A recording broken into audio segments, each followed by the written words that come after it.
kalian nonton video ini, jangan lupa kalian subscribe ya. Kalian tinggal pencet tombol merah di bawah. Dan jangan lupa aktifin notifikasinya juga guys. Oke, hajar!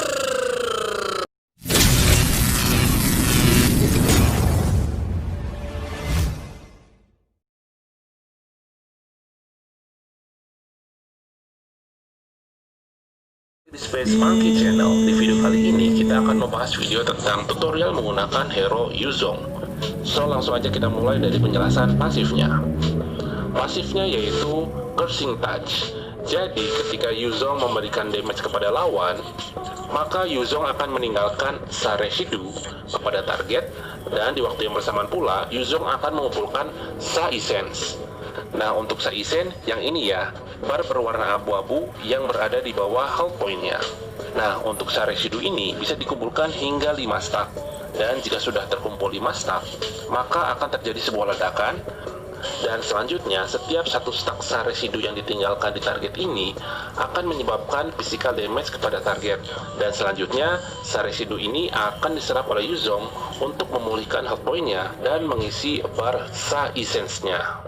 Gak sampai di situ, jadi ketika Sa Essence-nya ini penuh, maka akan berubah menjadi berwarna ungu. Nah, ketika durasi bar ini masih berwarna ungu, maka Yuzong akan mendapatkan 20% spell fam tambahan dan movement speed-nya meningkat sebesar 40%. Nah, untuk mempertahankan bar ini tetap berwarna ungu, maka Yuzong harus melakukan damage kepada lawan. Oh ya, sebelum lanjut, ada info penting juga nih. Jadi, buat kalian yang butuh Diamond Mobile Legends, untuk keperluan beli skin atau apapun, kalian bisa beli ke HD Gaming Shop. Karena selain 100% legal, harganya pun lebih murah dibanding di tempat lain. Dan yang jelas, nggak sampai 5 menit setelah proses membayar selesai dan terkonfirmasi oleh admin, maka diamond kalian langsung sampai. Bahkan untuk keperluan giveaway di channel ini, kita selalu belanja di HD Gaming Shop. So, untuk informasi lebih lanjut, kalian bisa cek di deskripsi video ini. Lanjut ke skill satunya. Jadi skill satunya ini adalah Dragon Tail. Ketika digunakan, maka Yuzong akan mengubah jubahnya sebagai senjata dan menyerang semua lawan yang berada di dekatnya. Tapi ada sedikit perbedaan nih ini. Terlihat perbedaannya kan? Selain itu, jumlah Sa Residue yang diterima pun berbeda. Tepatnya, untuk hero yang berada di ujung dari skill satunya ini akan mendapatkan 2 Sa Residue. Tapi sayangnya untuk skill satunya ini hanya dapat menggunakan 40% spell fam-nya ketika mengenai minion.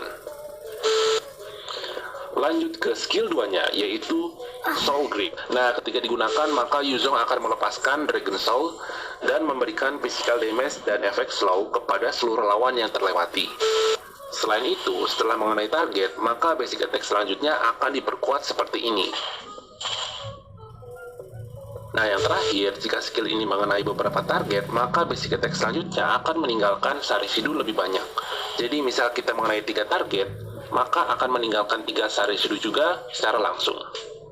Jadi, bisa lebih efektif untuk memicu pasifnya. Lanjut ke skill 3-nya, yaitu Furious Dive. Nah, jadi skill 3-nya ini ketika digunakan, maka Yuzong akan melompat ke arah yang ditentukan dan memberikan physical damage kepada semua musuh yang ada di area tersebut. Dan selanjutnya, Yuzong bisa bergerak ke satu arah sesuai analognya. Mirip-mirip sama Ruby lah.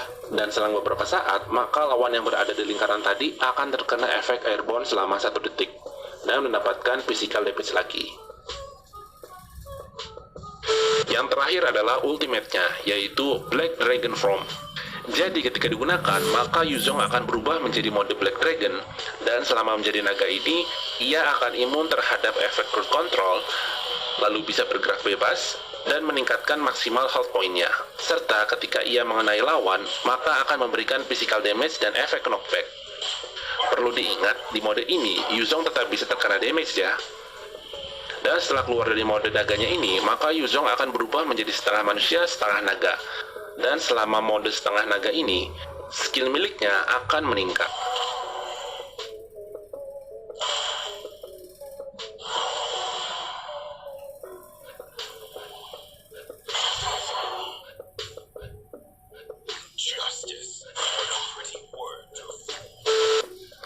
Oh ya, hampir lupa, jadi ketika di mode naga, kalian bisa langsung menggunakan skill ultimate-nya lagi untuk keluar dari mode tersebut. Dan ketika keluar dari mode ini, ia akan memberikan physical damage kepada semua hero yang berada di dekatnya. Closed border. Lanjut ke spell dan emblem. Untuk spellnya, kalian bisa gunakan Aegis, Flicker, atau Vengeance. Nah, untuk emblem, jadi kita sangat sarankan untuk menggunakan emblem fighter dengan konfigurasi sebagai berikut. Atau kalian bisa pilih alternatif sebagai berikut ini.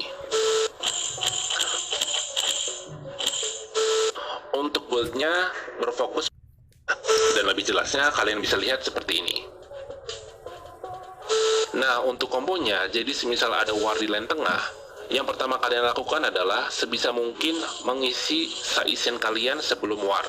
Jadi bagusnya nggak terlalu banyak, nggak terlalu sedikit. Jadi kita ambil setengah bar. Nah, selanjutnya kalian bisa ulti langsung ke lokasi war dan tabrak aja semua hero hingga saisen kalian penuh. Selanjutnya kalian klik ultinya lagi untuk keluar dari mode naganya, dan selanjutnya gunakan skill 2, skill 3, lalu skill 1. Sebenarnya urutannya itu bisa kalian atur sendiri sesuai kondisi war ya. Yang intinya, sebisa mungkin selalu memberikan damage kepada musuh ketika war, agar saisen sekalian tetap berwarna ungu. Dan jika dirasa sudah cukup, kalian bisa keluar dari war. Nah, hero ini sebenarnya hero tipe-tipe yang suka dengan keramaian, karena spell fame-nya ini sangat tinggi. Selanjutnya adalah short gameplay, jadi mungkin gameplaynya akan kita skip sedikit, yang nggak pentingnya kita akan cut. So, selamat menyaksikan. In the end, only the victor